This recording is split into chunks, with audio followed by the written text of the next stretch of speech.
ভোলা পৌরসভার ৭ নং ওয়ার্ড বিএনপির পক্ষ থেকে মোহাম্মদ জামাল উদ্দিন খান বাংলাদেশ জাতীয়তাবাদী দল বিএনপির ভোলা ১ আসনে ধানের শীষ প্রতীকে ভোলা জেলা বিএনপির আহ্বায়ক গোলাম নবী আলমগীরকে মনোনীত করায় বিএনপির ভারপ্রাপ্ত চেয়ারম্যান তারেক রহমান ও দেশনেত্রী বেগম খালেদা জিয়াকে শুভেচ্ছা ও অভিনন্দন জানিয়েছেন। ১০ নভেম্বর সন্ধ্যায় ভোলা জেলা বিএনপি কার্যালয়ে মোহাম্মদ জামাল উদ্দিন খান জেলা বিএনপির আহ্বায়ক গোলাম নবী আলমগীরকে ফুল দিয়ে শুভেচ্ছা জানান। এ সময় জেলা বিএনপি ও অঙ্গ সংগঠনের সিনিয়র নেতৃবৃন্দ উপস্থিত ছিলেন। এছাড়াও মোহাম্মদ জামাল উদ্দিন খান তার মেসার্স খান ফ্লাওয়ার মিলসের পক্ষ থেকেও গোলাম নবী আলমগীরকে শুভেচ্ছা ও অভিনন্দন জানান।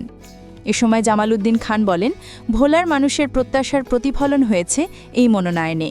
আমরা প্রত্যাশা করি ধানের শীষ আবার মানুষের ভোটে বিজয়ী হবে। তিনি ভোলাবাসীর প্রতি ধানের শীষ মার্কায় গোলাম নবী আলমগীরকে বিজয় করতে ভোট দেওয়ার আহ্বান জানান। আসসালামু আলাইকুম। আমি মোহাম্মদ জামাল উদ্দিন খান, ৭ নম্বর ওয়ার্ড ভোলা পৌরসভা।